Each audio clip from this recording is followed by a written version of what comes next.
Hello, everyone, and welcome to another interview on human.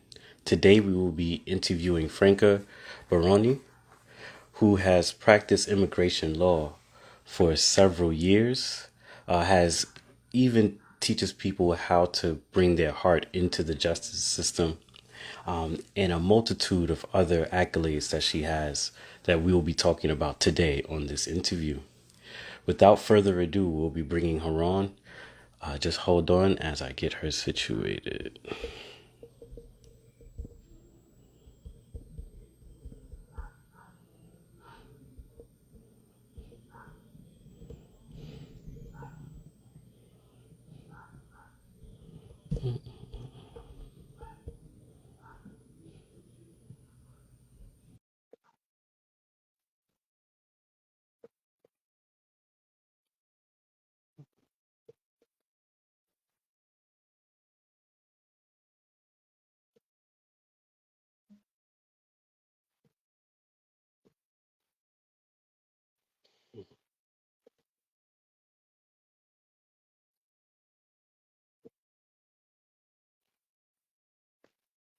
There we go. Hey, what's I going on, Franca? How are you doing? I was like fretting about the technology for a moment. It's fine. It's fine. How are you doing today, first and foremost? Thank you. I'm doing pretty well. Yes. What Good, about you? good. I'm doing well, like we discussed a little bit earlier. A smidget tired, but other than that, I'm still here and grateful to be here. Um, Please introduce yourself to the audience for those who don't know you and will be watching this or hearing this at a later time. Yes, I'm Franca Baroni and I'm here from Seattle, Washington. And anything else you want me to share? I mean, I wear many hats. I, Hmm. practice immigration law for many years, and so I'm a lawyer, and I also speak quite a bit about the heart, the power of the heart, and mental health and trauma, and also I'm an actor as well. So and a resilience trainer, and anyway, so there's a lot of things that I like to express myself in. Okay, okay. Um, how would you describe yourself without labels and accolades? I wanted to try a different approach during this interview, from our previous interview where someone had brought that up, one of our previous interviews, and I liked the way that he approached that. He was like, "We spend our time." He was like, "If I was to ask you who you are, you're going to tell me who you are through your labels and what you've accomplished. Yeah, But who are you without the labels?" absolutely. I am a highly sensitive person that does not like to be on video, which is really odd because I'm quite out there, but I tend to be a little bit shy, Mhm. and I'm a very passionate person, and I would say I'm a spiritual person in the sense that I deeply believe in the power of our heart, and I have a deep sense of awe for being in this body. So who I am is just me, is trying every day to discover new aspects of what it means to be myself, and being, my true nature, and why I've chosen to be here at this time. Hmm, interesting. Thank you for choosing to be here. I appreciate you 100%. Where were you born and raised? I was born in the Italian part of Switzerland, Hmm. a little town called Bellinzona. And yeah, there were about 18,000 people in that town. And I was raised uh, in the Italian part of Switzerland. I was there for about 18 years, and then I moved to what we call the German part of Switzerland, and that's where I did all my education, and then later on I moved to the United States. So I've been in the US for over 20 years, 25 years, I think. Hmm. And so yeah, so that's my home is Switzerland.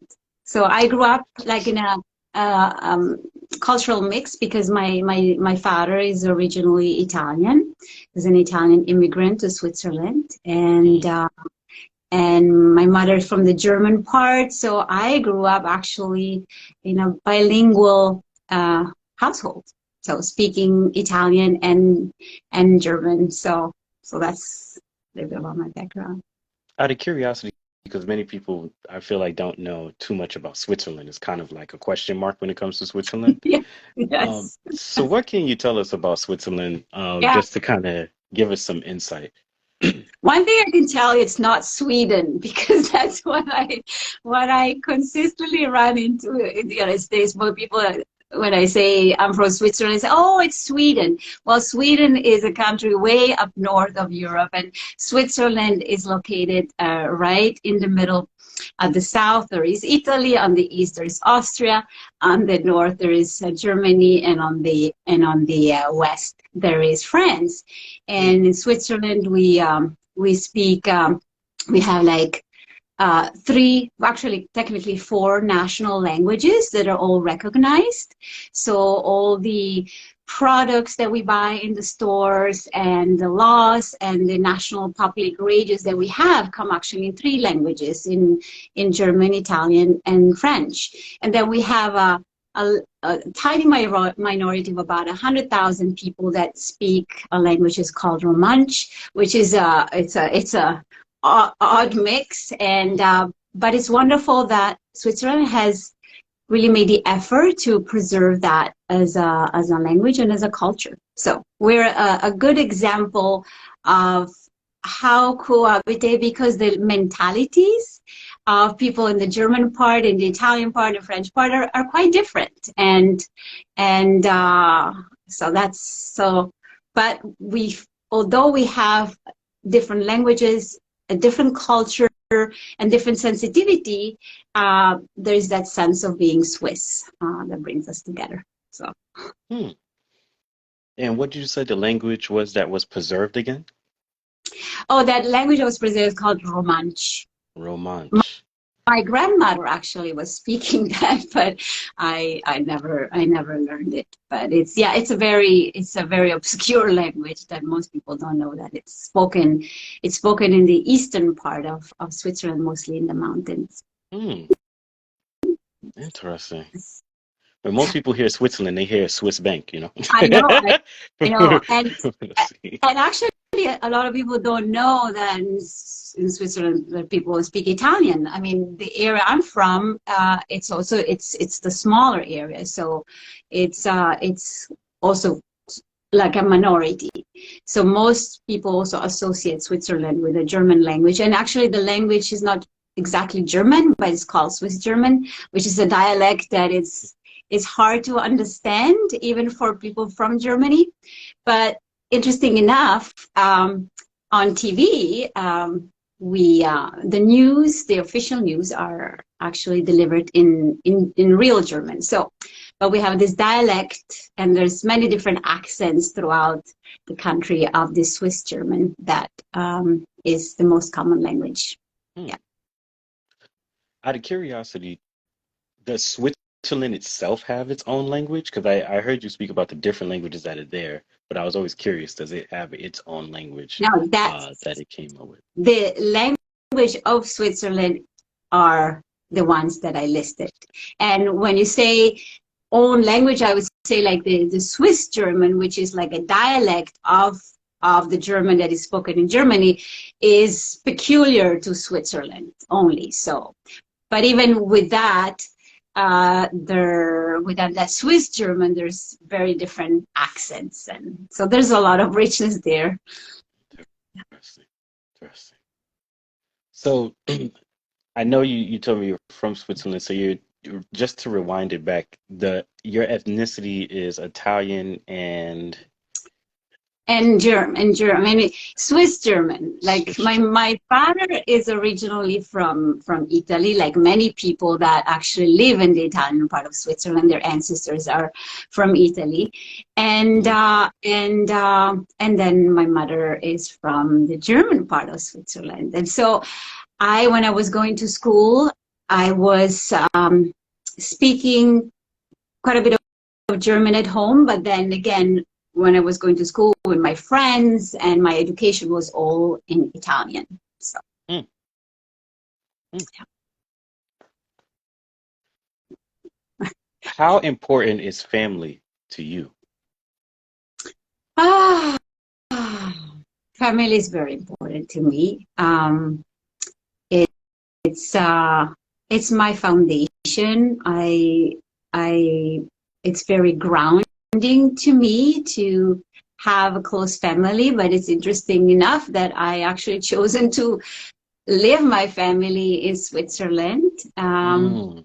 many years ago, and so I have, created my family here in the U.S. But more my immediate family is, and I have a very small family. They're all still in Switzerland, and so although family is important to me, I have chosen to leave family in that regard. I had the urge to disconnect from it because my heart was guiding me to new territory, and what I was calling leaving behind. One of the things is the burden, what I used to call the burden of history of Europe, leave that behind, and then also kind of rediscover myself, who I am, without defining myself through family. Because, when I came here, obviously, of course, as an immigrant, I didn't know anybody, and so I had to rebuild myself. Although I came with one of my former spouses, but the reality was that of being an immigrant and had no reference point as far as family here in the U.S. So that's what I chose. Although family, I think for me, a lot has been an experience of soul family.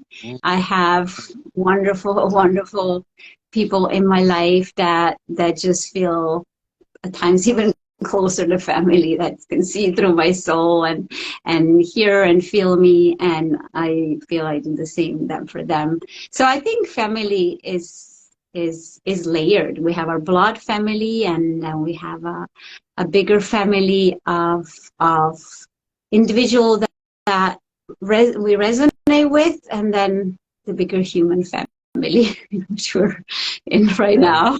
Our This soul family. adventure, this big adventure of this pretty intense period we're in, and I think we're going to be in for a while. Mm. I agree. I agree. What is the difference between the culture that you've experienced in Switzerland compared to the culture that you experience here in America? Well, I mean, the culture that I experienced in Switzerland, in a way, was more traditional, more structured. Also, it was for me personally, and I don't want to speak in general. For me personally, I felt like I had less spaciousness to be wild and discover all aspects of me. So I think the culture, but what I really appreciate about Switzerland, and that might be not the experience of what people think of Switzerland, but there is a sensitivity, to a sense of integrity. I think also the people tend to be very educated and informed and interested. And again, I don't know, because it's been so many years, that might have changed, but it's something that when I return to visit family, I noticed there is this responsibility as a citizen to be informed and to participate. And so I really appreciate the fact that Switzerland has a lot of direct democratic structures that allow for greater citizen participation in the governing of the country. Unlike here in the United States, it's a different system, and it's and it's so corrupted by financial interest. Not that that's not happening in Switzerland. I don't want to idealize my own country, but because it's happening globally. But the culture here is more individualistic, and that's actually what drew me here. And because I just liked my freedom, don't tell me what to do, and I still feel that way. But of course, there's this big shadow of the overly individualistic culture that we're seeing all the repercussions now. That it's much more pronounced here in the United States. I think I can tell more about that, but I do appreciate. I mean, I do feel very much at home in the United States. I am a U.S. citizen, and it feels like where my soul belongs. And I appreciate the passion. I appreciate this sense of being inventive, and the risk taking that there is in this culture. And I feel like with everything I'm saying, there's also something that is not true of what I'm saying. So I don't want to present them as ultimate truth. So yeah, that's where I'm going to leave it for now. Individualism. I speak about that a lot. I call it hyper-individualism, where we're taught in America to just look out for self.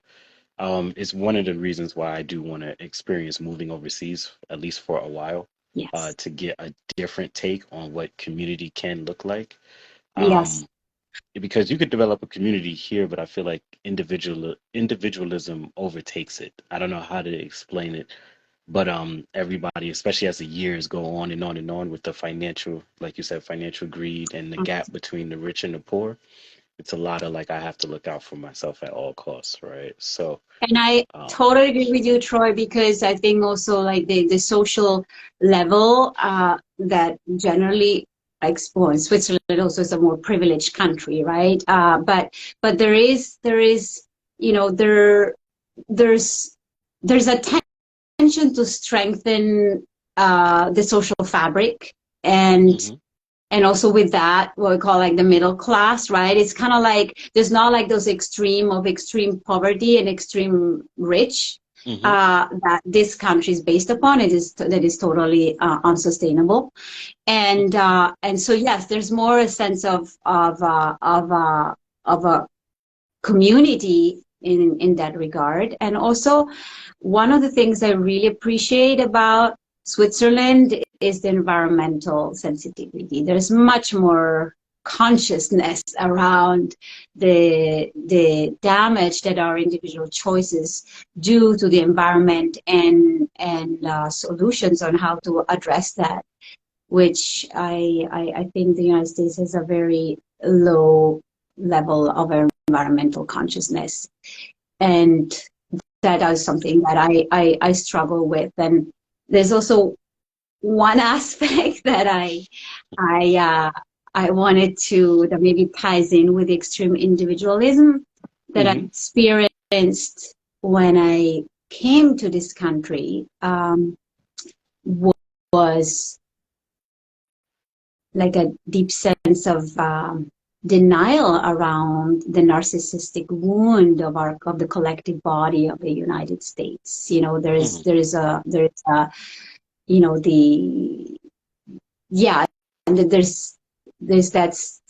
that's a shadow. And not to say any country has a shadow, has a wounding, an unconscious wounding that they're dealing with. So it's not just the United States. But I was, that to me was very apparent right from the beginning, on the way, the lens of how international relations were looked at. And so that's something that is my hope, that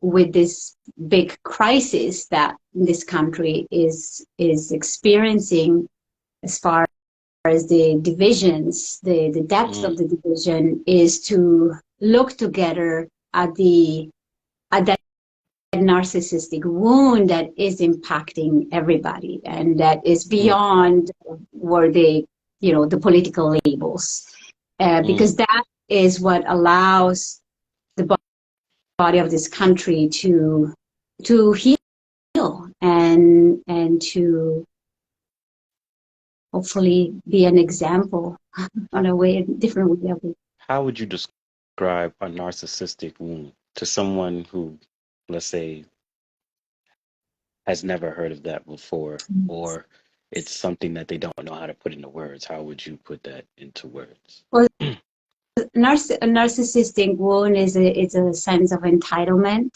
is a sense of being better than. It's a sense of domination in the name of freedom, in the name of big words, but then the reality of the action is a mismatch. So it's a sense of grandiosity, and the core of the narcissistic wound is really the feeling of being superior then, and with that comes an entitlement to dictate to everybody else what should be done. And I firmly believe that we each have, not just individually, but also each country has its own individual wisdom to decide and access what's best for them, rather than telling others what they need to do. So that's, in a few words, what a narcissistic wound is. I got you. That was great. I like that explanation. I'd never heard of that before. That's a new terminology for me altogether. I wanted to also ask, what is one life lesson you learned when you were younger that you carry with you throughout life? I think one of my biggest lessons is the lesson of belonging, of learning what belonging means for myself. So one other lessons that I have brought with me is, and I'm still learning, like as with belonging, but what is love? What does love in action look like? And love is a big word that I've always been intrigued by. And I think one of the lessons I have learned are the various dimensions of love. And I'm still learning. And I mention this because love is the most brilliant governing principle, right? If we're looking at how we govern ourselves and how we make decisions when within ourselves, or we are in conflict with others, or again, even within a country or within nations, I think we have, for a big part, we have lost contact with the governing principle of love. And so for me, again, that is still one of the lessons I'm learning, is this, about what the heart says, what the head says, and I'm coming to that sense of integration. So yeah. Go ahead. I'm listening. No, go ahead. You can. Well, I think one aspect that I find a really important lesson is the one of integration. Integration, learning to integrate the complexity of who I am into a sense of wholeness and oneness. And that has been a long journey, a painful journey, challenging journey, but also a deeply rewarding journey. And I feel that same that same principle. Let me step back for a second. And what brings us into that sense of integration, or has brought me into that sense of integration, or learning more about how that feels in my body, is through the governing principle of love. And I think love is really what glues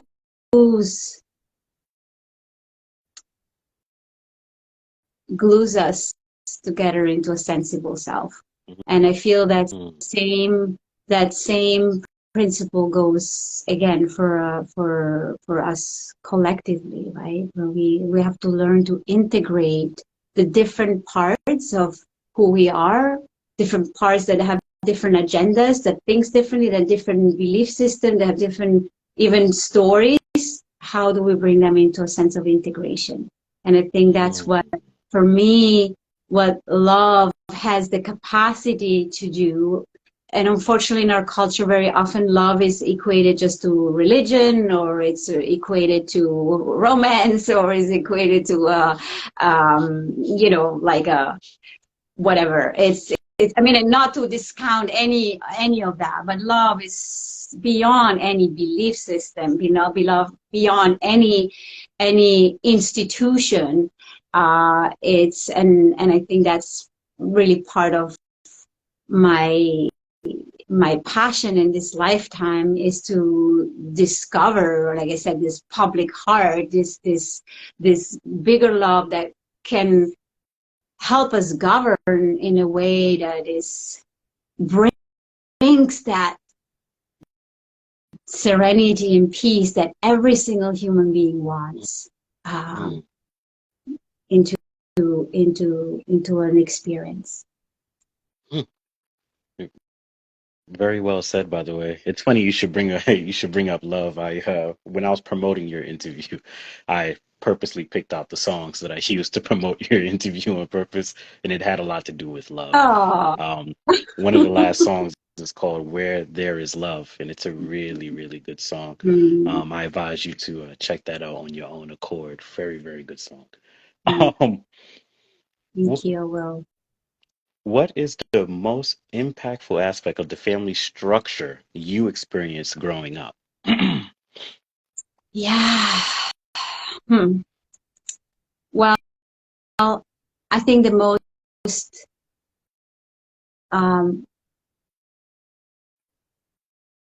what has impacted me the most was mental health issues in the family. And so that without awareness that they were present. And so that's creates a whole family dynamic that can be, pretty challenging. So that's, I think I leave it at that. Okay. But that's certainly something that I had to, integrate. But I also believe in the perfection, whatever family structure we have, right? No matter what it's, however it is, I personally learned that's my greatest opportunity for growth and learn about love. And it's true. I mean, and it's been very hard at times. But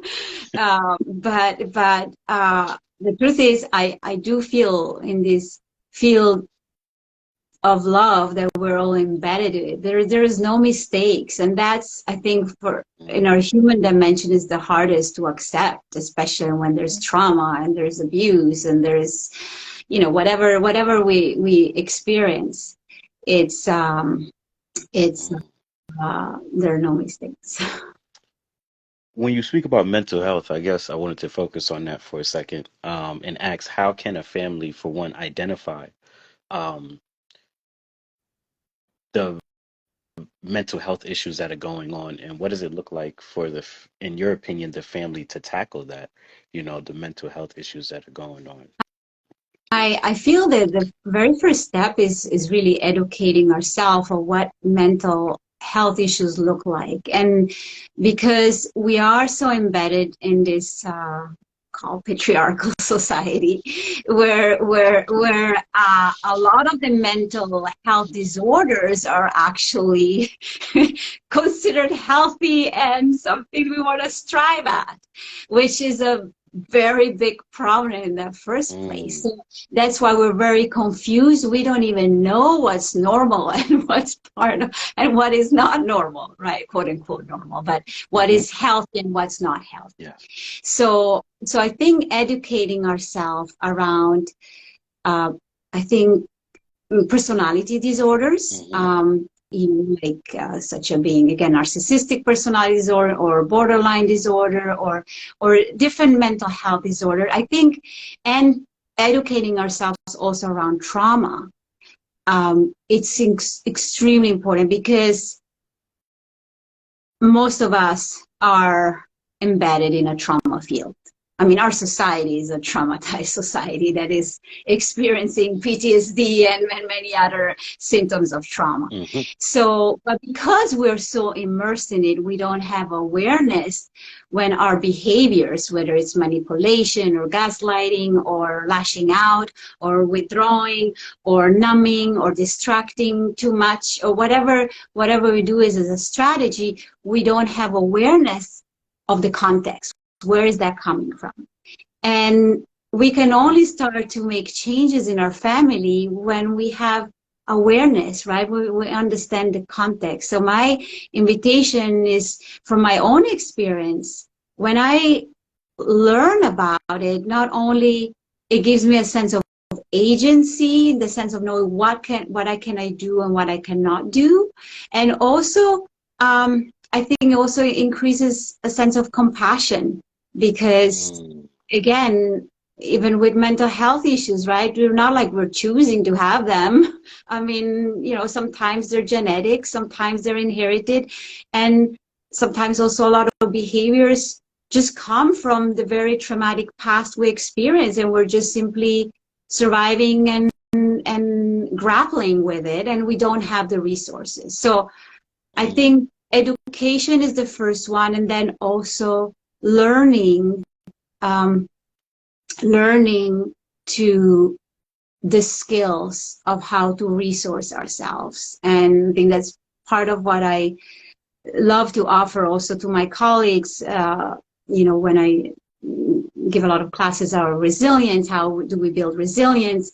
But also, again, it's that knowledge of that inner landscape, and also the knowledge of how our physiology, how our body works, because that has an impact on how we respond then to within our family and in general to our relationships, right?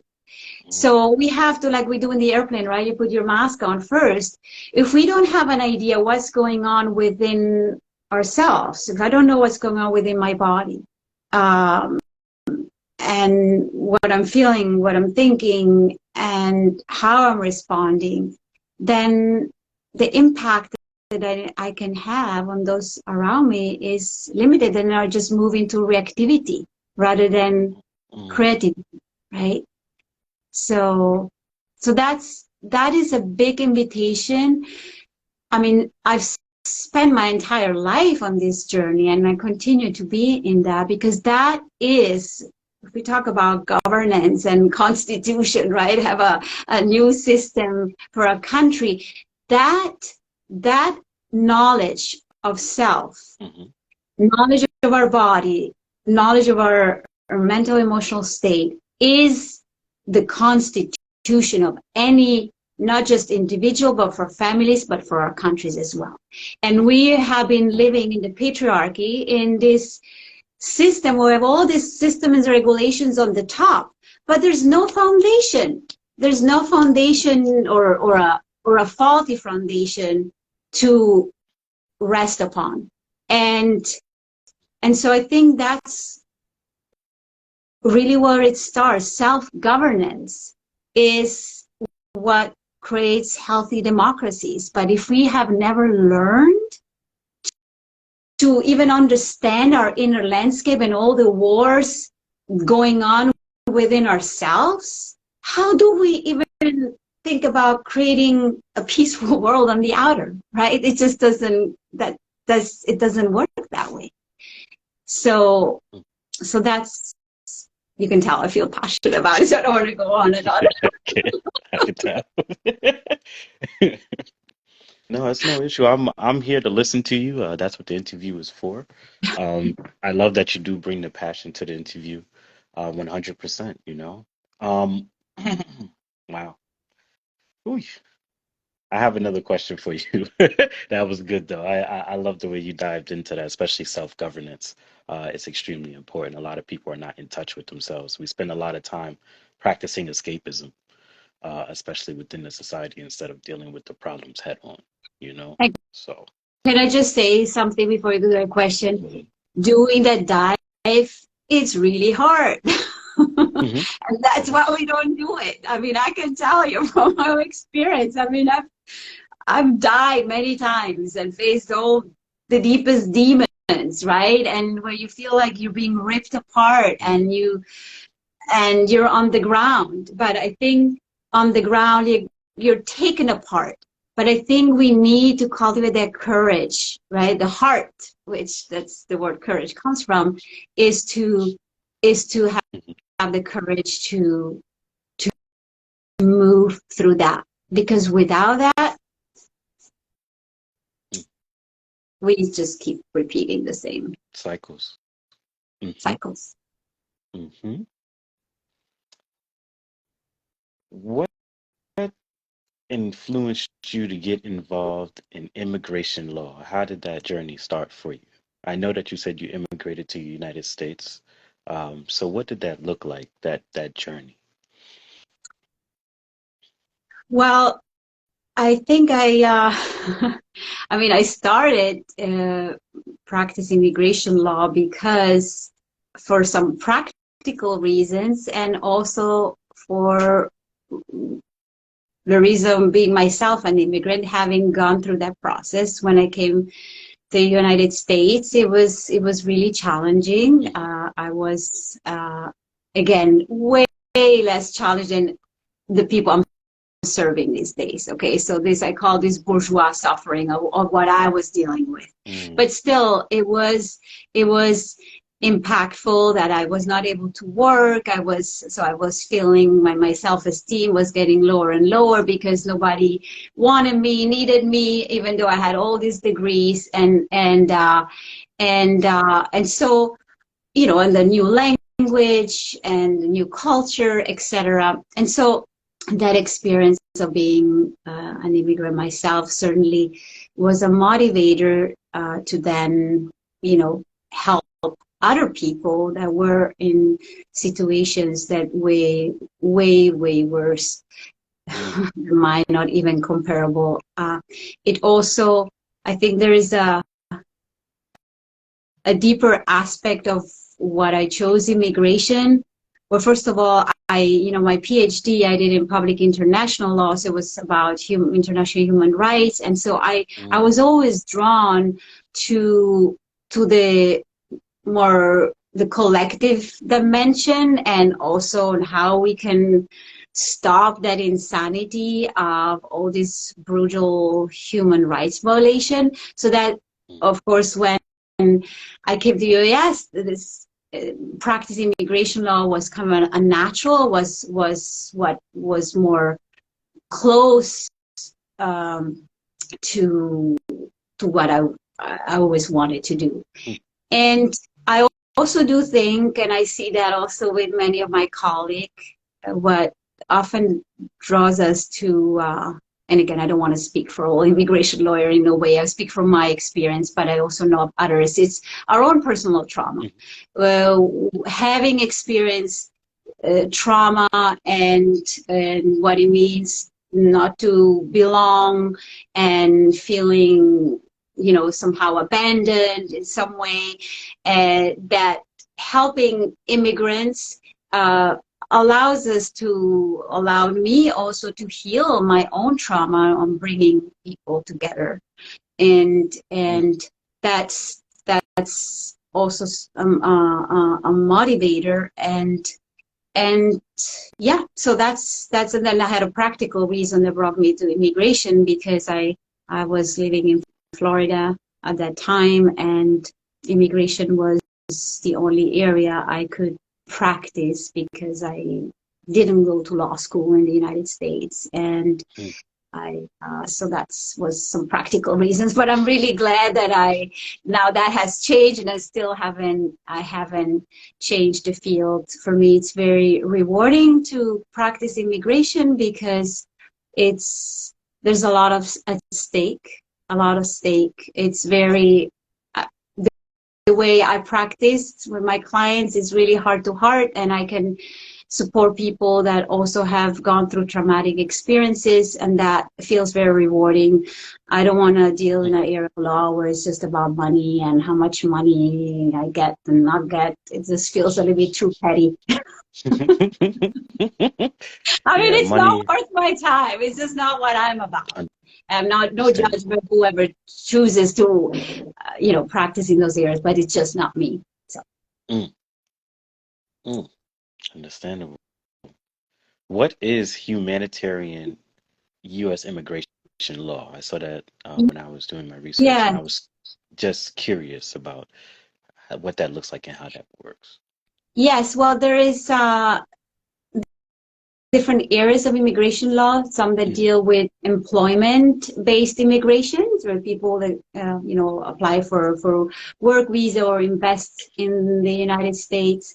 That's non-humanitarian immigration law, and the humanitarian immigration law has mostly to do with people who are apply for asylum. Again, they're persecuted in their home countries, or people that have been a victim of a crime in the United States, and mm, therefore are looking for protection and to obtain lawful status because they were a victim of a crime. And then also people who experienced abuse in their marriage or with their children, and so they also have a way to obtain immigration papers because of that. And so all those areas again are humanitarian because they're again not related to employment,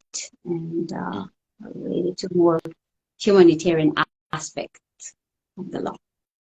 Does that help? Interesting. Yeah, it does. It Yeah. does. What do you feel about immigration today in terms of the struggles that we see? Like right now, you have, um, I was watching the news the other day and I saw that there were a lot of Haitians that have been immigrated to Mexico, and then there's a lot of people that are trying to immigrate into the United States, and there's just a lot of kind of issues around that. I know when I was watching the TV, I was very grateful for, the life I have when you're looking through somebody else's lens, or you're looking through the lens and you're looking into someone else's life, and you watch how far they have to even walk and journey just to get to certain destinations in the hopes of getting into a better living situation, right? So, yeah, what do you feel about the current state of what that looks like? Yes. Yeah, those journeys can be extremely, extremely traumatic. I, my my view on immigration is, first of all, we do need to come. I think that the left and the right of the political spectrum have to come to a joint solution.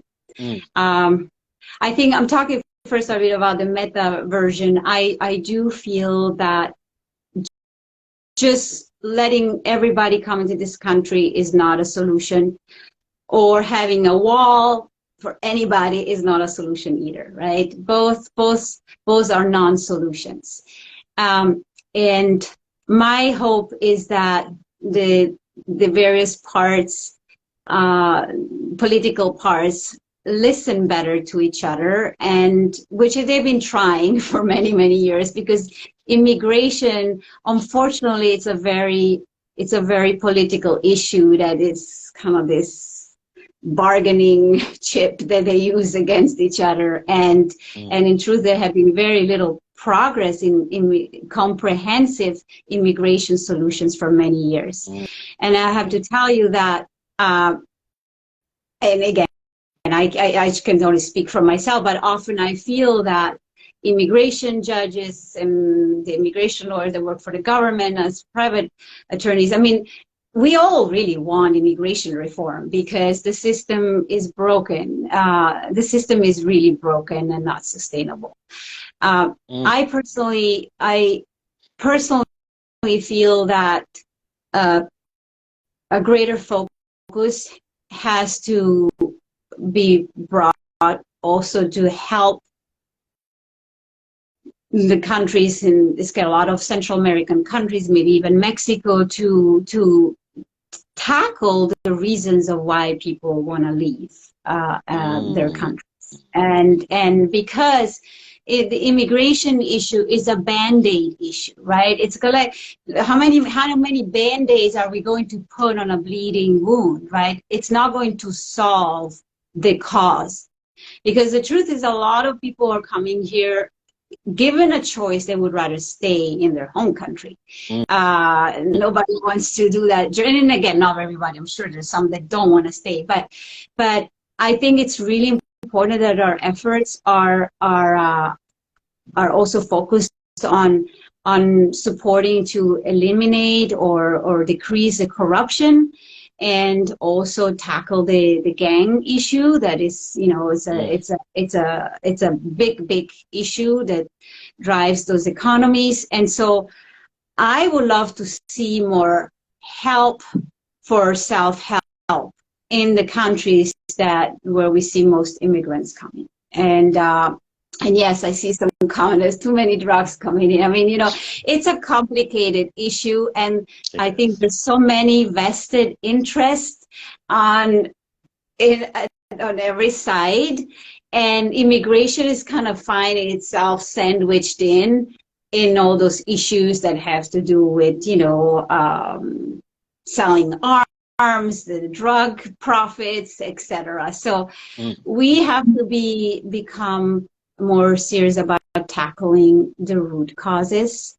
And for me, that comes back to what I personally, my little piece that I'm about, by focusing on self-governance and starting with creating those foundations that make a healthier society, and with that a healthier collective body.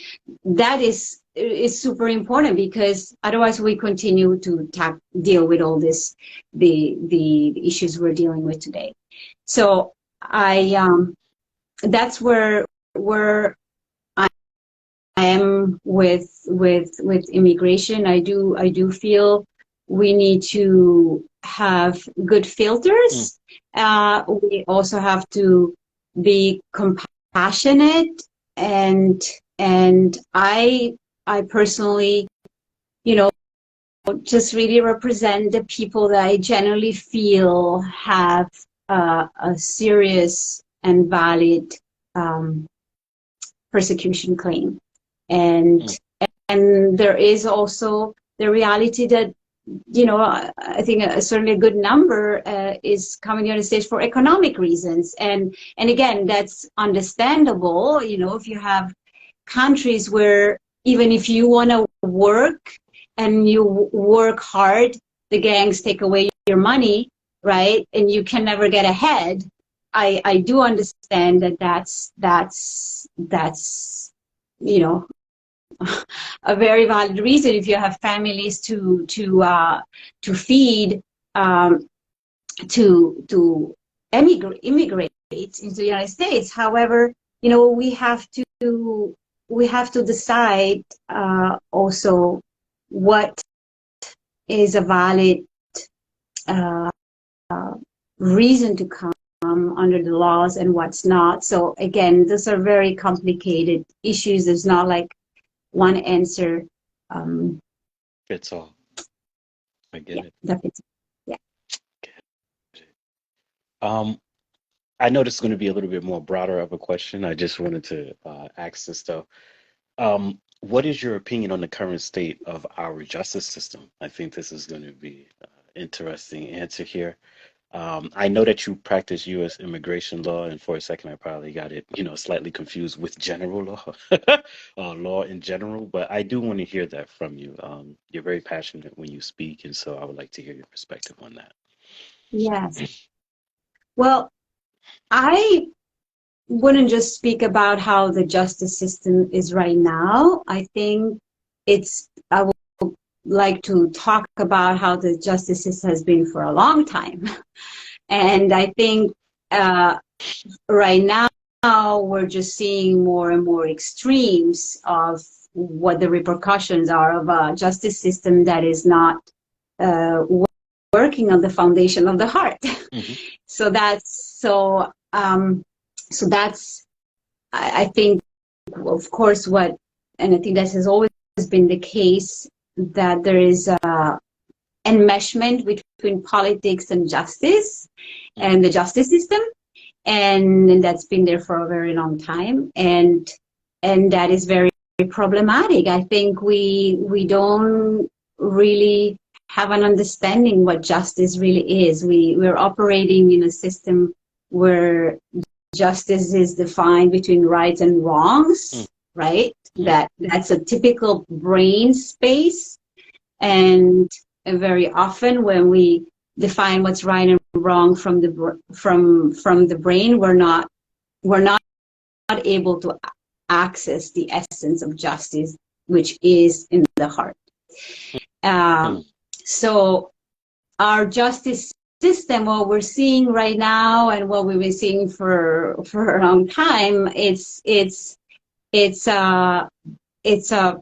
reflection of a brain-centric paradigm, and with that, rather than listening to what justice, the essence of justice, has to tell us, we intervene with our ego and our agendas and decide, oh, this is right and this is wrong. And that's, in a very, very nutshell, what my take on the justice system is. That's why I don't even engage with it.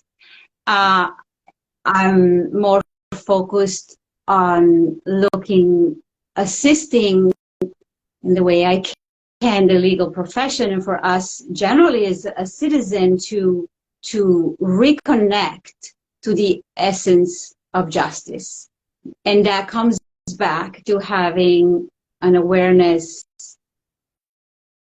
of where that lands in our body. How does our justice system look inside ourselves? How do we resolve the conflicts, the rights and wrongs within ourselves, right? And then are mirrored then in the outer.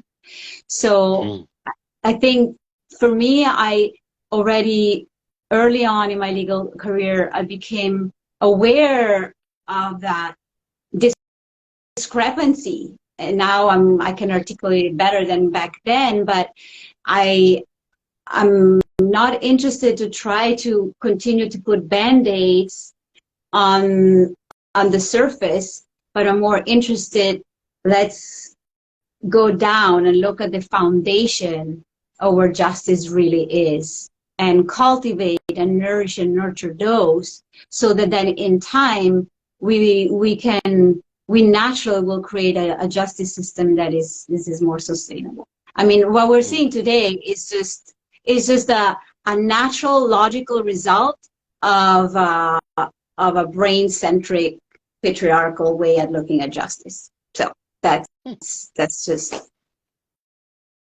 what I see. Okay.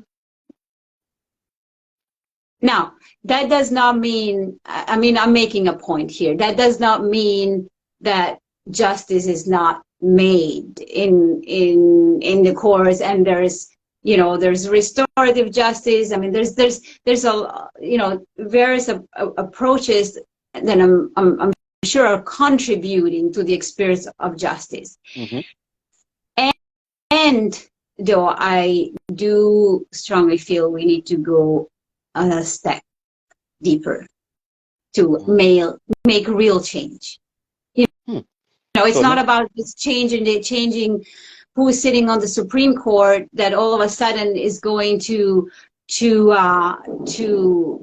create a new justice system. I mean, we need to ask ourselves, what is justice? What is truth? How do we access that, right?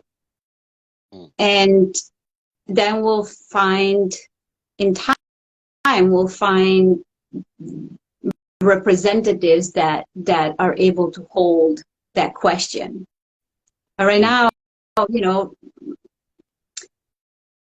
practicing law is about interpreting the statutes or the decisions based on our own agenda, what we feel it's best for our clients or not. Is that justice? Sometimes, but sometimes it's not. So I think we need to be able to reach that place where we're letting go what we think we know. And I think that's when justice, the voice of justice, what justice has to offer, at that moment we can hear it.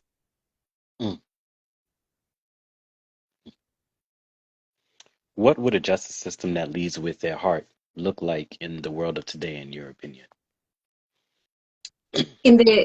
Well, I think what will be, for sure, will be like part of the legal education will be to even become, you know, to be able to practice law is having a deep understanding of your own inner territory, like what I've talked to so far.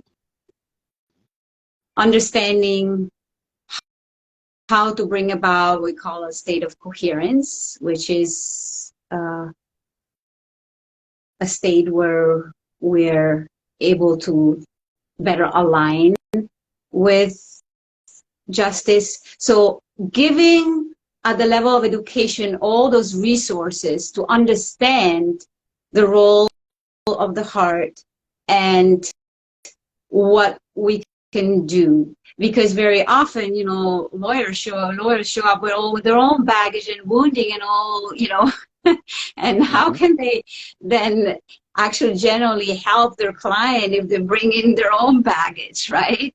It's and then we have the accumulation of the baggage and say, okay, I'm going to fight your fight, right? But you're both like still fighting, and I'm not saying that fighting is not the right thing. Sometimes it is.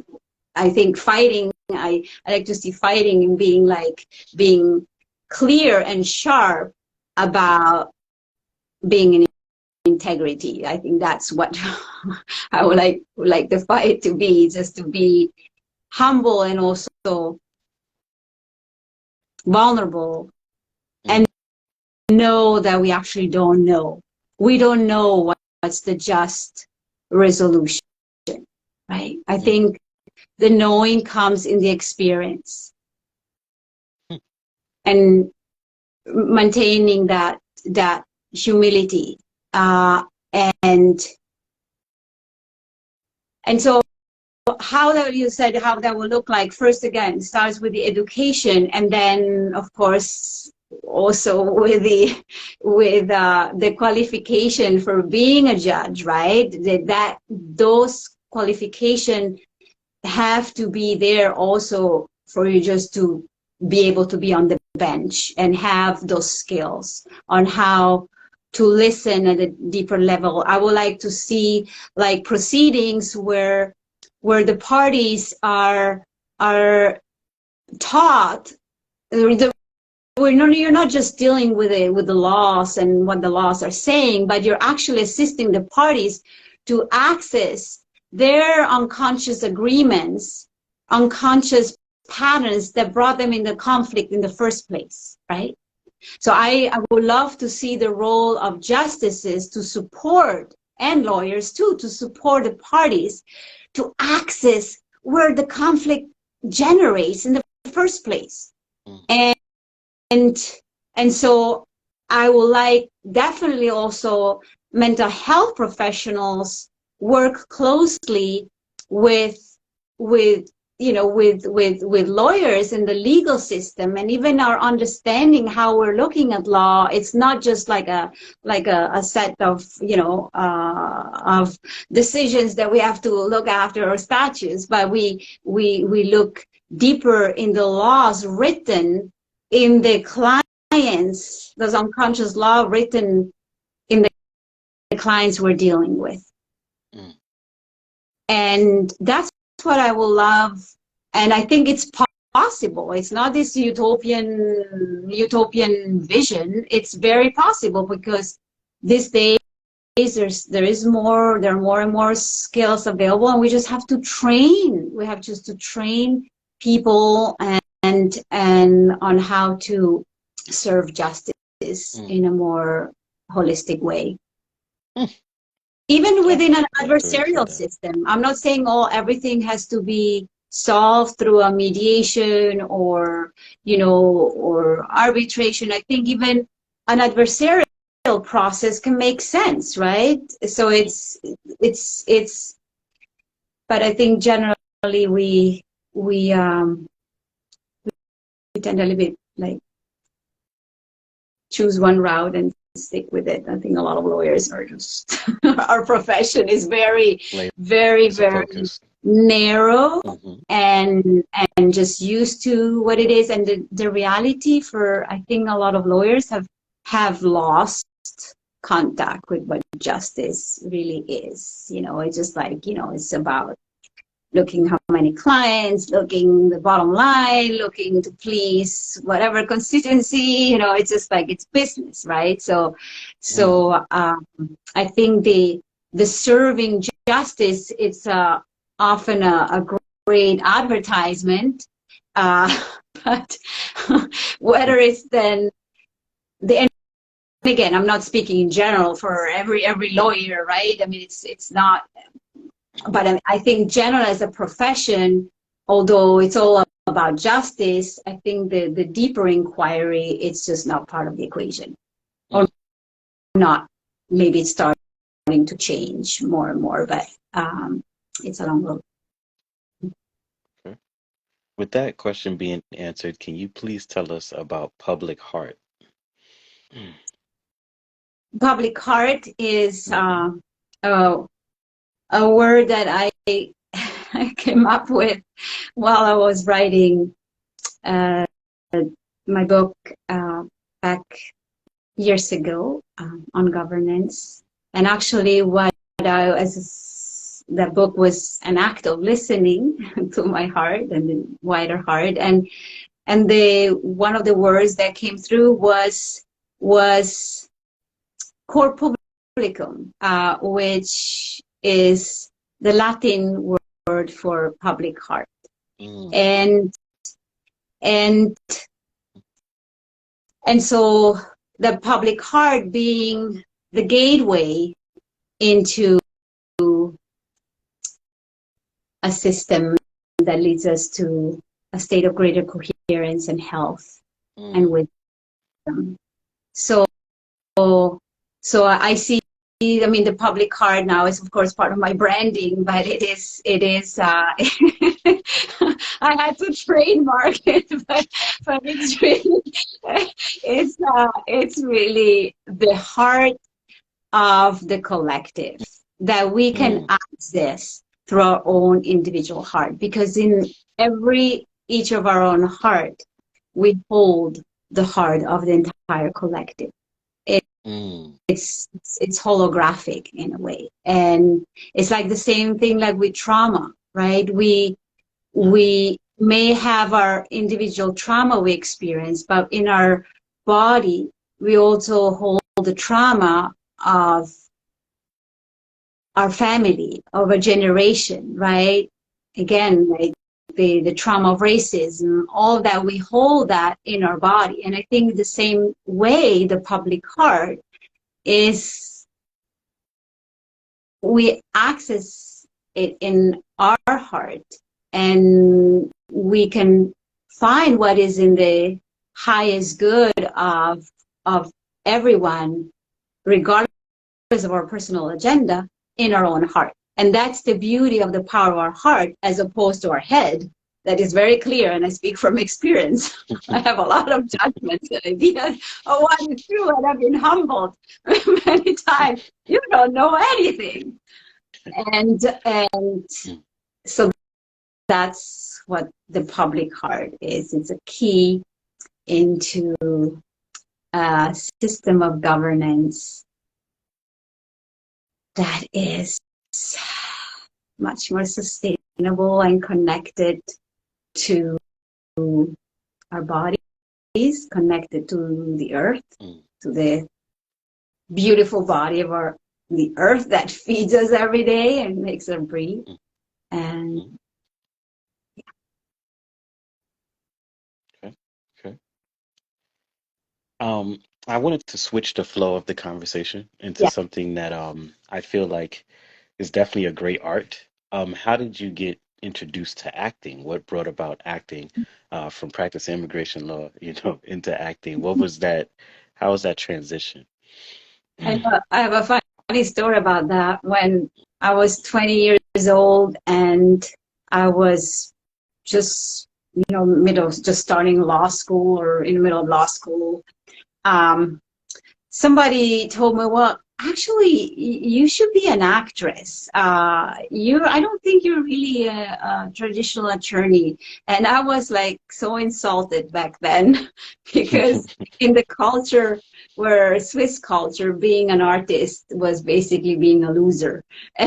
and and so I grew up in a culture where the arts are fine, but it's not something you really want to give your attention. And also my sister was always like the artist in the family. And so I neglected it. I didn't listen to it, didn't want to hear it. And then years later, I was doing a mock trial in the University of Miami, where I was getting a master, and I was in the mock trial playing a role, and then the judge told me, well, you should be an actress. and then I started to have nightmares about acting, real lots of nightmares, and then I decided, well, I think I want to try it, given that I'm so afraid of it. I want to try it. And to me, it was such a deeply transformative experience of really rawness and shedding my face, various facades, and so that's how. And then I discovered I had a deep passion for it. It felt very transformative.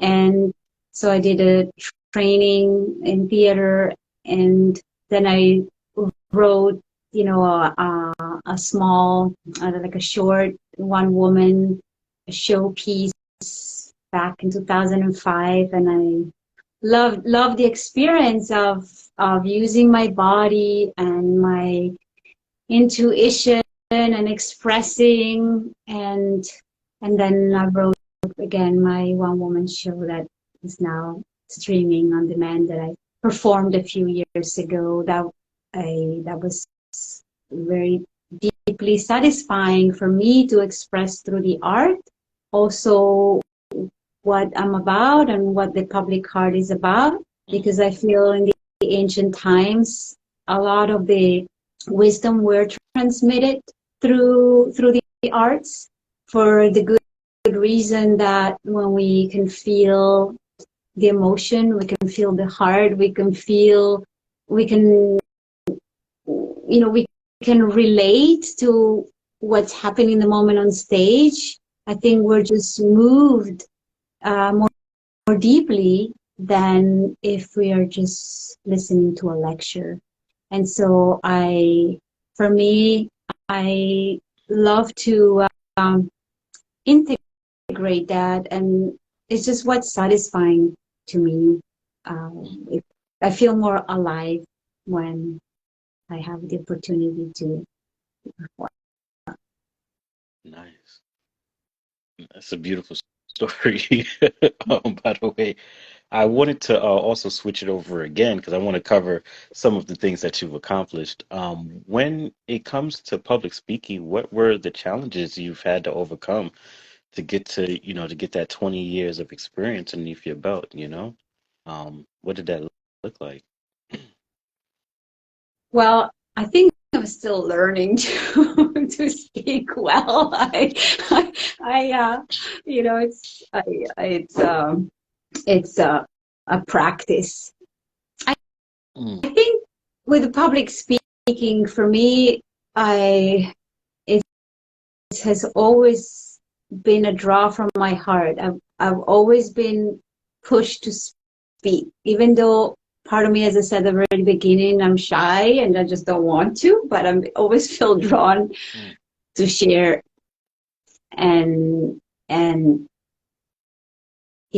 be on a stage. I love being on a stage sharing and offering my insights. So mm, um, I think what it took, I don't really know how to answer your question. I mean, it just naturally emerged from the desire to share about the public heart, mm, um, which, my journey of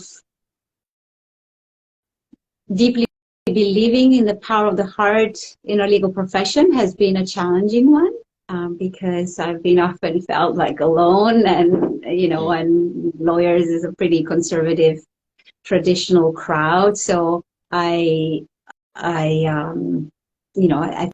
think I had to overcome a lot of my own demons around speaking out mm, and and sharing nevertheless, no matter how it's received.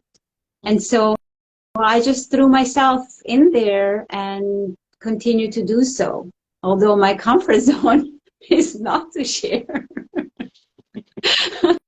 But Troy, I know you have it too, right? When you feel a passion and a calling in your heart, no matter what's going on in your life, you just can't drop it. And I think for me, it has been that way. It's been placed in my heart a long time ago, and I wanted to give up many, many times. And Mm. I just was not allowed to.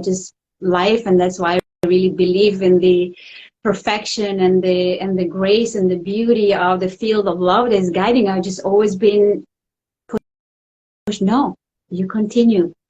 And so I think with the speaking is just an aspect of what uh, fulfills my desire to share, and Mm. just do it as it comes along. So, I I too can resonate with you that I do feel like that roller coaster ride of sometimes feeling like giving up, but then sticking with what it is I'm doing.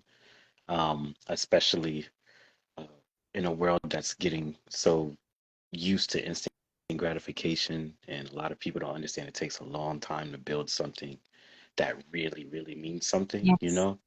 yeah. And sometimes I feel the weight with human. I mean, luckily, a lot of people like what I do, and they tell me that. And they also love the interviews and things of that nature. But every once in a while, I think, because I'm very dynamic like yourself, I could have been an actor, I could have been a comedian, but I chose to stick with this, right? Because I found out that this is important to have other people come on and tell their story, their perspective on life, so that another person can learn from it that may be of a different walk, but can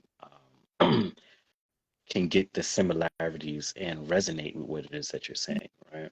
Yeah. So And I I feel that. totally hear, and I think for me also what's happening, there's so much noise in our world, and in the sense there's so much information and get out information and more information about it. I The reason sometimes I have to force myself, because I I don't want to add more, right? What about more silence? Mm, What about more dropping in? What about more nothing, right? And And so it's kind of this balance between, okay, I do have the, you know, the motivation, or the, I guess, the calling to share, and at the same time do it in a way that it's not just more blah blah, just more noise, just more blah blah. It's just like yeah, I think my favorite presentation would be just maybe like breathing with the audience for an hour. Yeah, there is a lot of information out here, I will say that. And I feel like there came a point where a decision was made behind closed doors where it's either restrict information or flush information, like just flood us with information to kind of have us scrambled. There's always something bigger at play. I'm not going to get into it too deep. As of right now, I may do that in another interview where I'm being interviewed. But for the most part, I have noticed that that is a thing. The analyzation, it's like a fountain of you're being overly stimulated with information that you can't really retain as well because there's so much coming in. And then comes the issue of knowing what exactly to believe. But I oftentimes try to advise people to take what works for you. Like everything is not literally going to work for you, you know? It's sad because I feel like people want to keep up with everything that's going on social media in terms of like, I need to do this, I need to be like that too. For a 5 second clip of someone's life through way of photo, or maybe a minute clip to a half an hour clip through way of video. It's very interesting to see that dynamic play out, and even I've had that problem myself for sure. You know, just looking like, oh, it seems like it's greener on the other side, and then you actually run into these people and kind of talk to them, and there's a huge gap between what is being portrayed versus what it actually is that's going on. And myself, I luckily, it's not too far apart from me. Like the way that I present myself when human is practically the way that I present myself in real life, except, well, still real life, excuse me. I present myself offline. The difference is I'm actually way more funny offline and in my personal life because I just feel more comfortable being able to crack jokes that way. I feel like this platform is more for a serious aspect of things where, you know, it's educational and I want to keep it that way, right? So, Thank you. I love every single word you said. oh, Well thank said. you. Oh, I Yeah. appreciate that. I was just like flowing. I'm actually like pretty tired. Um, but yeah, I wanted to kind of like make that known, for sure. I wanted to skip in and ask you something I've read that impacted me off of your website actually was, and I developed a question out of it was how can we break the cycle of polarization and self-destruction, in your opinion? I think what I've shared so far is a lot of how we break that. And Hmm. I think when you just said before, also is a key point about observing, you know, all the information, the overload of information, right, that is coming out, and that we're not even longer know what to think and what's true. And Hmm. I think being very aware of how we participate in that and have good discernment Hmm. in our consumption of information, and also, you know, ask your question, what is truth, right? Isn't it interesting that now this, how truth is, we have all this surreal, well, we have this experience that truth doesn't even exist anymore in the sense, but yeah, because in the realm of the brain, there is no truth. There's only made up ideas and stories, no matter how great the stories are.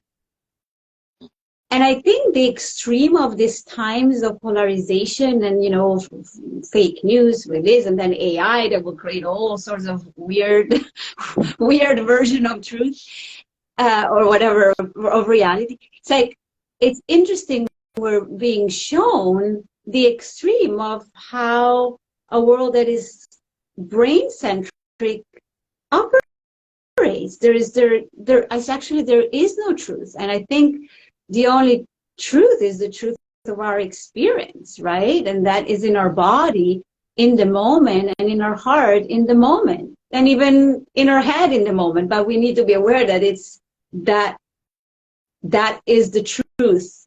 There's not the big, I think it's, we enter dangerous land where we talk about big T truth that should be applicable to anybody. And I think when we have the courage to let go of our attachment to the big truth, and learn to drop into our experience, I think that's when justice, or whatever truth is, can find us in a very different way. I wanted to piggyback off of what you were saying. Mine's is a little bit different. I have a different perspective on it. I think a lot of us deal with a truth, and there is the truth, right? I've seeked out certain forms of information over years and years and years that a lot of people in the public don't know, right? And I'm like, wow, like usually when I hear someone speak, it's more like perspective and experience, which is not wrong. There's nothing wrong with that. But when people try to make it more like, oh, this is the truth itself, the whole truth, I'm like, that's more your perspective than the truth. We all are dealing with a truth, and it's very rare.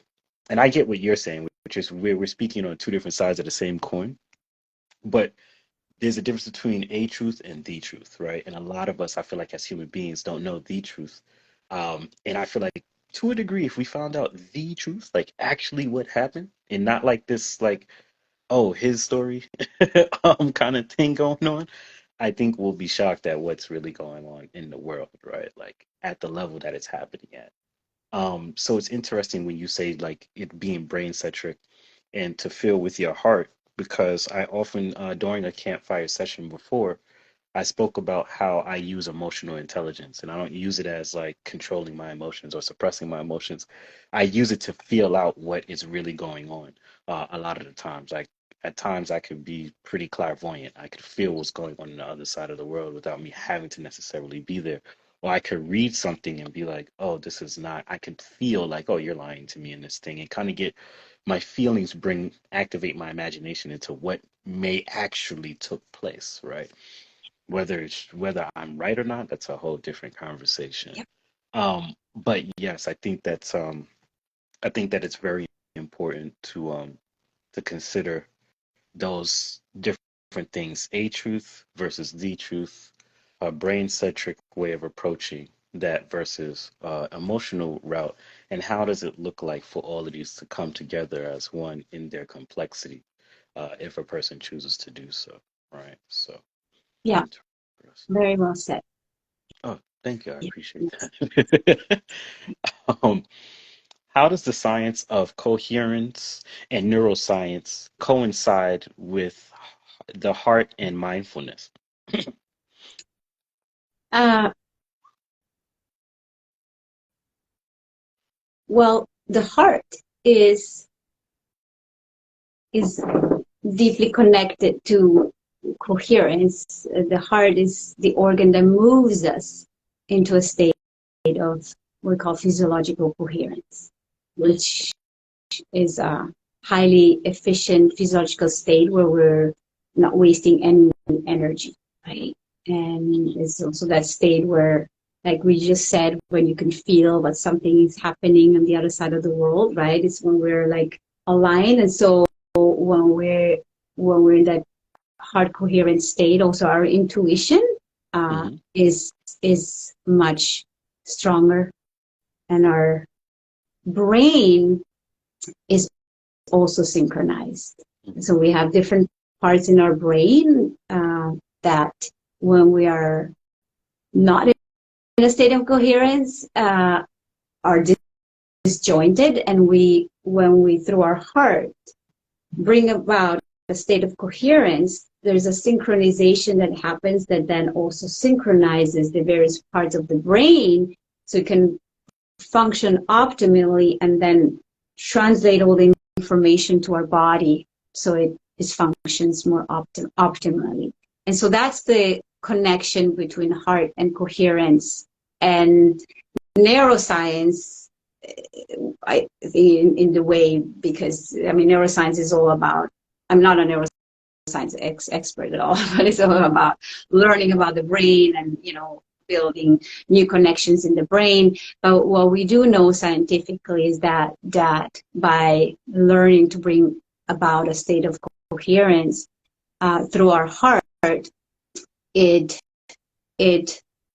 really rewires our brain, our thinking towards more coherence. So we start to make more sense, and we start to heal parts of our brain that are unintegrated, right? So that's, and mindfulness is a powerful tool that allows us to, first of all, observe what our sensations, what our emotions are in the moment. And when we're able to observe, then we are creating that moment of pause where we can make a new choice rather than being in this reactive state where we just go on automatic. So the four are all an aspect of the public heart. Or the tools, or the tools of living in the public heart. Got it. Let me. What time is it? I'm just like. Oh. No, not that I need to know, but like. Oh, you said what time is it though? Yeah, no, don't worry. Okay. I mean, in the sense, I feel like, yeah, I mean, we've been speaking for a while. Yeah, we have. Yes, we have. I'm actually getting ready to slowly but surely go to the closing phase. But so what I wanted to ask you was, as a woman of multiple disciplines, how do you manage your mental health? Yeah, very good question. Thank you. I had to, you know, I learned my very hard lessons, including a severe burnout. So I do take time for myself. I'm very discerning in what I consume, not just as far as food, but also what I generally consume. I don't watch TV. I am never on social media. I just take a lot of space for you know my practices, and to also maintain being physically fit and being in nature. And I've come to a point that in my life, you know, that I've learned, I mean, I don't really have a choice to do other than things. Other than that. So I, you know, I'm not earning as much as I could, but I earn in the value of being healthy. And so that's a choice I'm making, because ultimately without my health and mental health, there is nothing. And I feel very, very good about that. But I have to say, it took some hard lessons where I had to fall on my knee. I couldn't manage everything I was doing, and one of the things I was dealing with also being disassociated, and so I did not have an awareness of actually how tired I was. Because, you know, when you go, then you don't realize adrenaline just does the job, and you lose touch with actually how fatigued your body is. And so and that was part of my learning is, I mean, my body speaks to me now so loudly and clearly that I know when I have to stop and what is not good for me. But it has not always been like that. I had to really train myself uh, to to listen. And I think the issue for, I think, for so many these days, right? We're all the survival drive, we just run, and then we lose touch of how we don't have an idea how we actually are really doing physically and mentally until we crash, and then it takes a while to recover. So my invitation is pay good attention, even if you have to make some compromises. They're very worth it in the long term. And this is also why I support my colleagues. There's a lot of immigration lawyers who are living, especially the ones who do humanitarian immigration law, that are extremely stressed out and always at the edge of flirting with burnout. And so, but often because we're just not simply taught the skills on how to listen to our body, what our body needs, and what is communicating to us. Because every ringing in the ear, or pain, or heart palpitations, or not being able to fall asleep, or waking up at night, I mean, those are all indications of a stressed body and more. So, yeah, Interesting. I You say that. I I choose what I do, when to do it, and quite honestly, I've also learned to let go of an attachment of what I should do. I had so many shoulds, and what I need to do. I'm a perfectionist, and what I should do, this and that, and I've been learning more and more just to, I don't care. It doesn't matter. It doesn't matter. I'm not that important. I think everybody's important, at least to No, somebody. but you know what I mean. It's like sometimes even in this work, I mean, I find oh my goodness, take myself so seriously. It's like, no, it's not. It's not that important. Life goes on without me too. That it does. Quick story. I myself experienced severe burnout at one point where I lost control of my motor functions, of my body. So my brain just totally disconnected from my body. Very dangerous situation to be in. I put everybody's life in jeopardy because I could have became extremely, violent towards other people in that scenario. So since then, my drive has never been the same, but I always asked myself, and even when I talk to other people about the scenario, like, was that drive that I had, even though it was very high, was it healthy, right? Like, was it actually healthy? Like, I was literally running circles around people. Um, I mean, companies. Like, I owned a company, and I was almost like a solopreneur who was running circles around other companies in the area at the time, in terms of events. And at the end of the day, it just didn't really mean, it didn't pay off. It just so nowadays, um, I basically just do what I feel like doing for the most part. Of course, people are like, that's not healthy when it comes to business. And I'm like, I'm not the average businessman. I'm not gonna break my neck to like do certain things. Even in certain scenarios, I really have to sit back and think about what level of stress am I willing to take from someone else when it comes to business, because I can't tell you how many times I've seen people just in the name of money and I guess connection, take certain ways that people may talk to them, interact with them, and just say it's okay. And people always tell me sometimes, not always, but they tell me at times, like, you may or may not make it far because, you don't play the game all the time. And in certain scenarios, I'll be honest, I do. I just be quiet. And in certain scenarios, I actually be like, no, I'm not okay with that, and I think that you need to move on, right? So it's very interesting what we have decided to do and how our health is actually very connected with our financial system and what that looks like. I mean, in one of my previous interviews, a woman I'll give her a shout out. Her name is Mary Bell. For those who are going to be listening to this interview, amazing interview. You should check it out. But she said, basically, when did money become more valuable than a human? And till this day, it's like nobody really has an answer to that question. Um, because it's a tough question to answer, like when did it happen? And then the when leads to the why, right?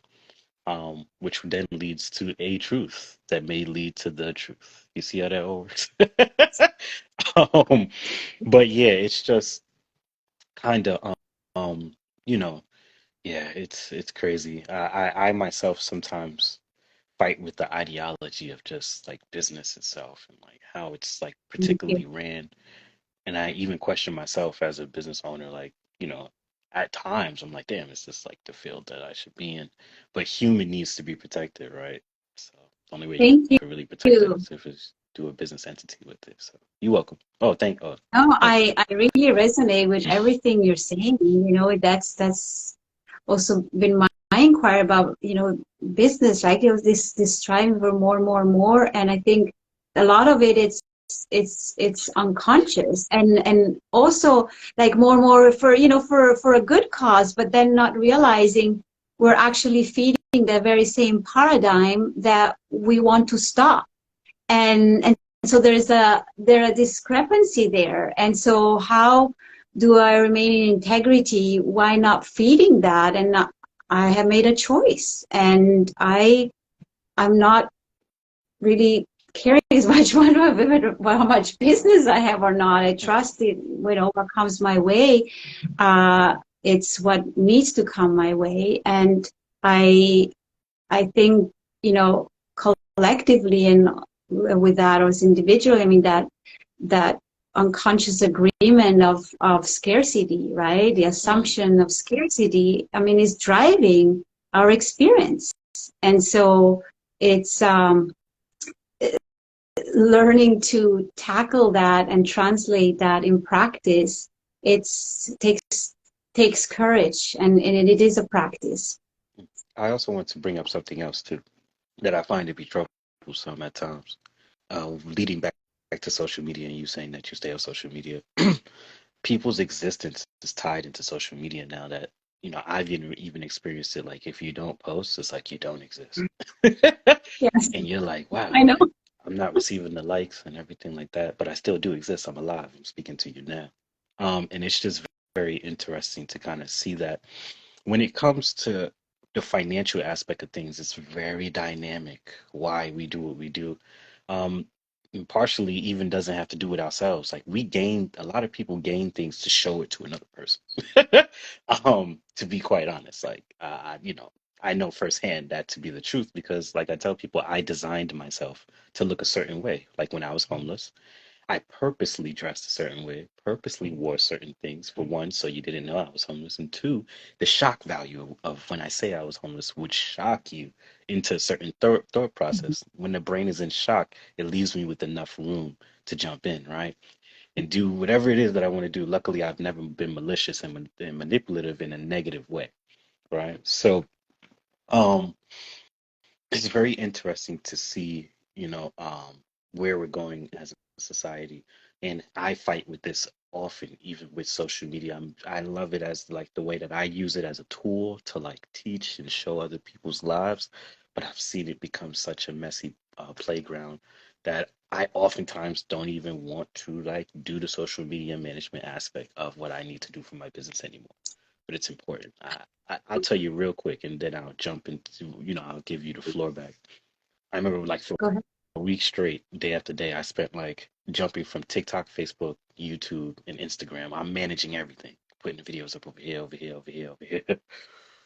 Ooh, when I tell you, it just felt like all day I was kind of just doing that, and it became so repetitive. And I was like, wow, what the? I just didn't like the feeling. I was like, oh man, you know? And just selling everybody the dream that we all need to be like this. We all got to chase this and be on this and look like this. It's crazy.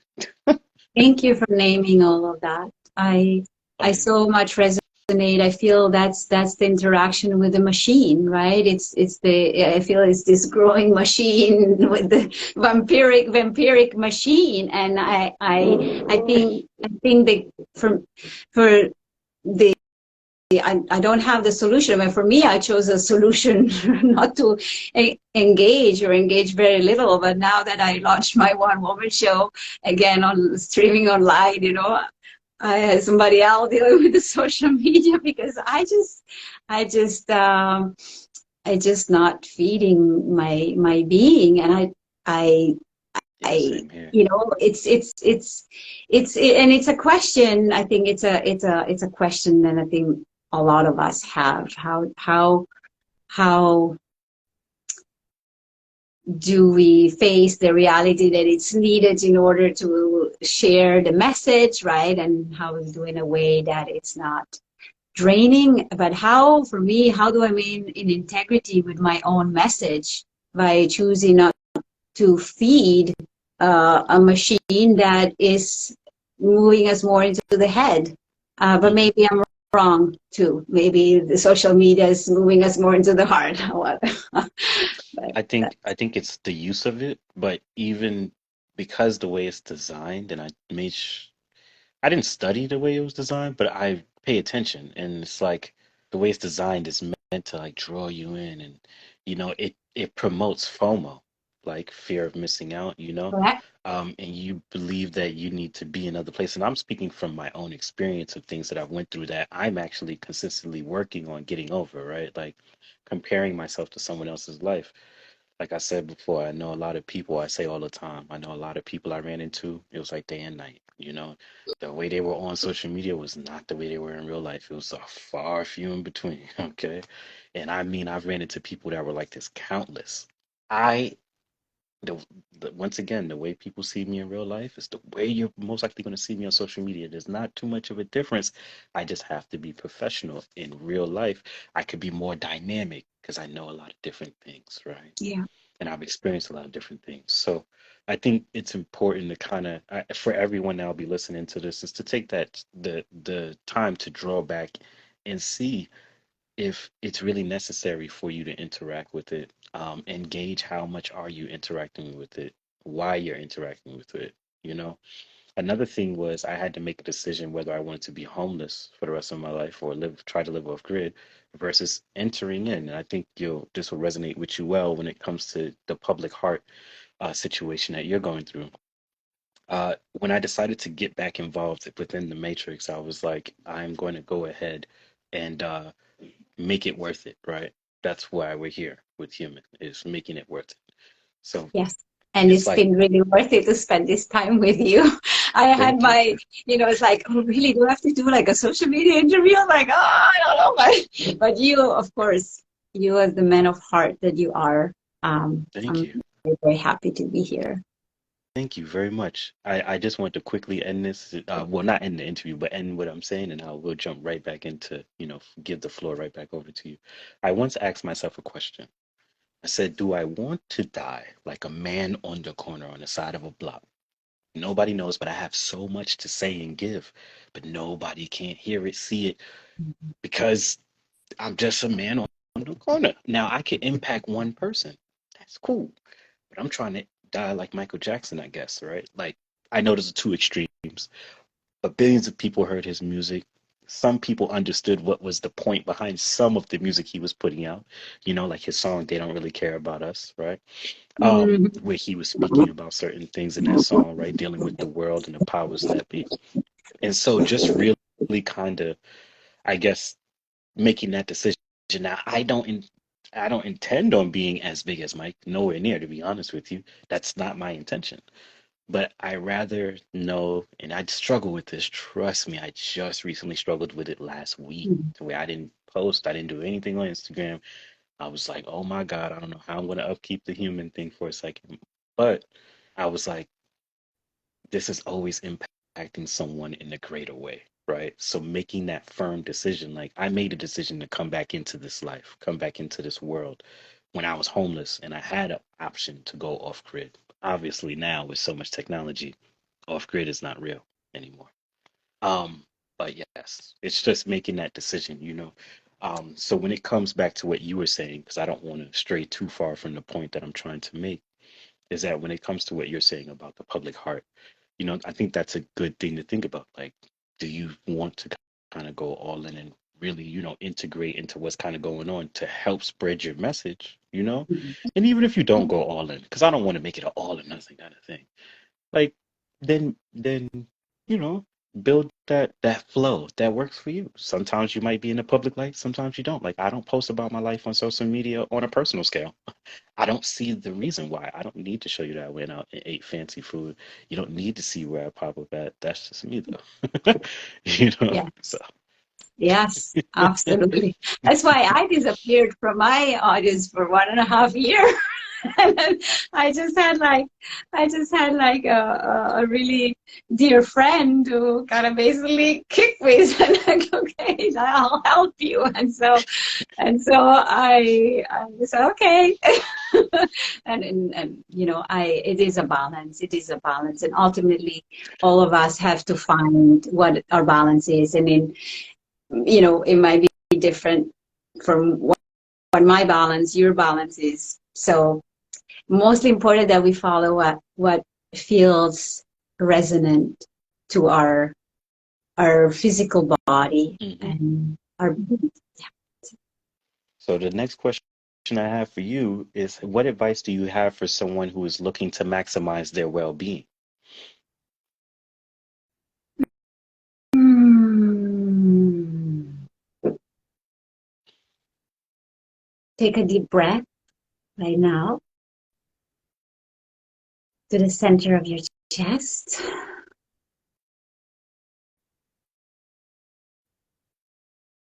And maybe you place your hand on your heart or not. Or breathe through your heart. And imagine your body has a voice, because it does have a voice, and let it guide you, let it tell you what it needs. Mm, Ask your heart, mm, discover the voice of the heart, and then even discover the voice in your head. I think that's really fascinating. It's a fascinating exercise that I have done with people and with myself. And you will get different answers about what well-being means at those three different levels, and what those three different levels need. And then just follow it. mm, That's the act of listening. It's so powerful. mm, And to slow down for a moment, to even ask ourselves the question, what does well-being mean to me? mm. What does that mean? And then listen to the various voices, because we do have various voices within ourselves. We do. And when I find, if I discount one voice, then the other one just takes over and sabotages, right? Because so many feel like, oh, I want to do something that is good for my well-being, and then so why did I fall again in this trap, you know, or overeating or binge watching or whatever it is? Hmm. Was because we haven't listened to all the parts in that inner theater that is Mm. going on. And it did. and and so and so I yeah, I mean, that's part of the family system, right, of therapy, of listening. So there's various parts within us, but it is powerful. But I really want to emphasize the part about listening to the body as its own consciousness, Mm, because that mm. really, really interesting answers I like and that. advice. So here goes a long-winded question. And I got this Okay. from your website. Okay. It's how can we implement the transformative power of looking underneath the surface that shapes what we experience on a daily basis? I feel this exercise that I just shared Hmm. is one of those, because Hmm. the show is really going on underneath the surface. Like with nature, right? I mean, it's kind of like, and nature is a really great example. So, and I think our body just has so much information. And I feel what's also helpful is writing down. Writing, I do love to do automatic writing because there's something powerful of that technique that allows us to access what's underneath our conscious awareness. And that's, and with that sentence you mentioned, I mean, it's really also the courage of facing our demons and our shadows. I mean, are the parts that ourselves, I mean, I discovered my own narcissistic part, my own grandiose part, my own beaten down part, my own, righteous part, my own wise part. I mean, we all have this theater that is going on, and I think we tend to be not aware of the various parts, and so it becomes this muddled gray soup that we're swimming in every day, and we don't really know what to do, right? And then having the courage to actually take a moment to feel the uncomfortable feelings, such as shame, big one. It's one of the hardest feeling sensation to consciously feel. It's yucky because it comes from within. It's denying of our own self right, our own right to even be. But it's very powerful because we all, to a certain degree, carry some shame somewhere. Because the strategies to cover up shame is often like doing, right? Or pleasing, or whatever strategy we choose. The other way to go into the transformative power underneath is the ability to feel another challenging one, the helplessness and hopelessness. Also very hard. I mean, it's like, you feel like you're disintegrating. I mean, you're just like, you're just like, feel you have no power. But the truth is, by consciously feeling those feelings, we gain a sense of agency because we're giving the space to feel an emotion that is part of our human experiences. Because if you're not feeling, hopelessness or in certain areas of your life, you're not really human, right? I mean, it's there's another level of denial going on because we all have different emotions, and they're there for a very good reason. Another one to feel consciously is hate. A lot of people like to do the good things to say, oh, I'm going to feel hate now. No, I don't have hate in me. I don't. That's not me. Yeah, sure, right? And the ability to feel the hate. I even had, to feel my own racism, right? The part of me that grew, because, I grew up in white privilege, like in a culture, that was, I mean, Swiss culture is not a diverse culture, right? So you get embedded with all this programming subconsciously. You don't even realize it's there. So having the courage to feel those aspects of our beingness, I think, gets us into rich territory where we can emerge in a much more authentic, coherent way where we find that greater alignment with justice. Two more questions. One, how can we practice positive discipline? I've actually, when I read that, I was like, interesting, positive discipline.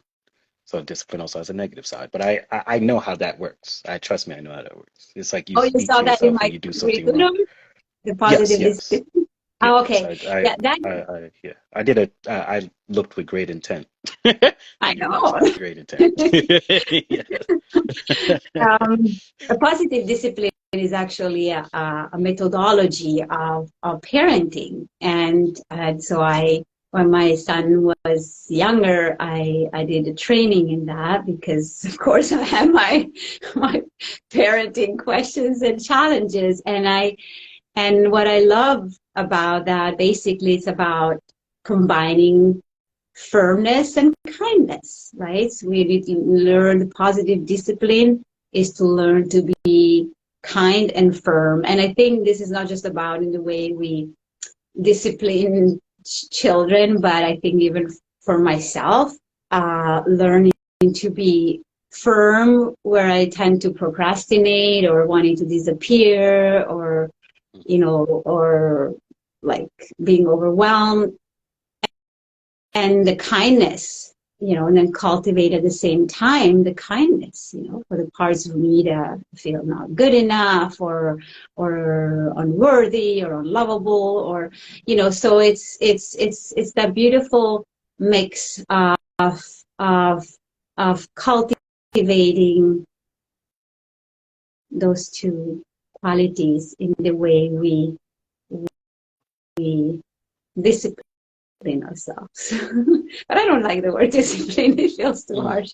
But I prefer like that firmness and the kindness and how we best structure our life and our choices. Mm. And here we are. The last question. So one of the questions I always ask at the end of the interview: what does being human mean to you?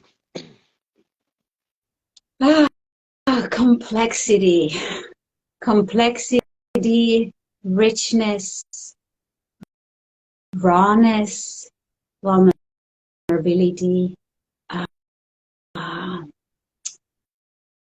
pleasure, the pleasure of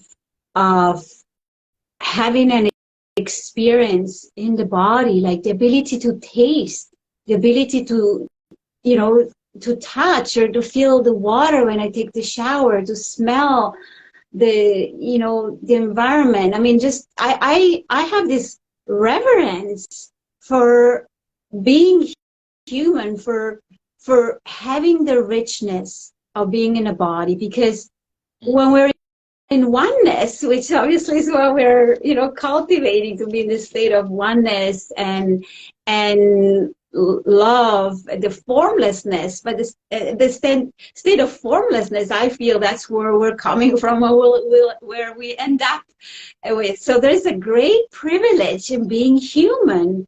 And even though I've gone through a lot of challenges, in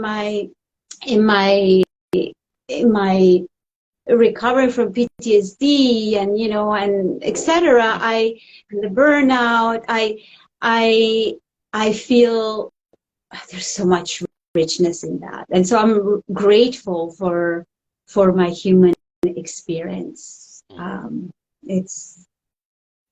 think it reminds me, we take life so for granted. And so every morning I feel like I just say thank you for my body for being, and that's one of my practices, because I love being in a body, and I think it's a gift. Well, I want to say thank you for coming on and agreeing to be interviewed by myself. It's a great interview. Please let people know where they can find you online. For those who will be listening to this, all right? Well, first of all, I want to thank you from the bottom of my heart for this, for who you are, for your journey, and for make it so easy for me to answer your question. I just really feel heart to heart, human to human.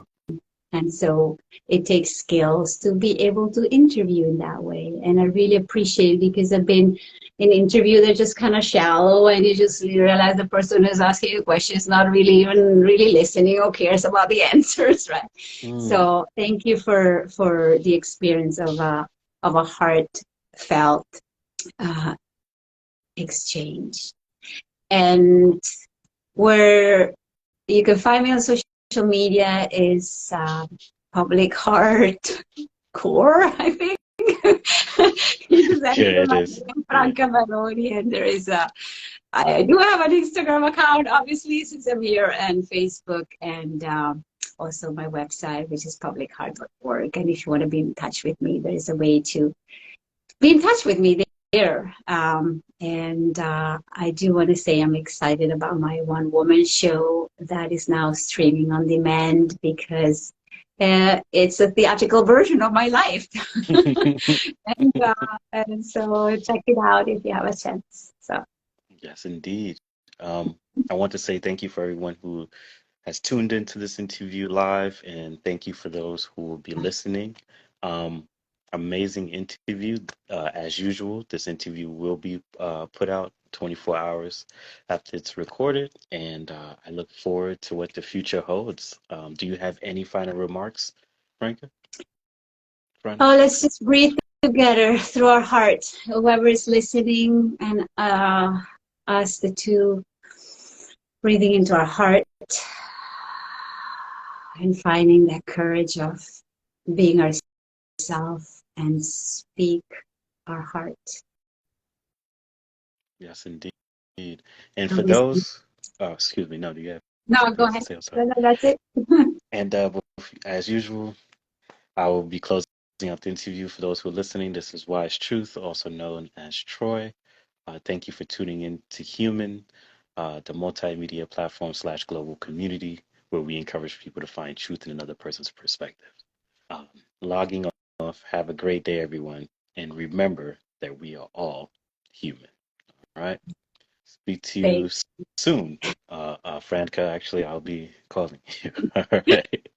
thank you. Thank you. Thank you all for being here too. You're Bye very welcome. bye. Bye bye.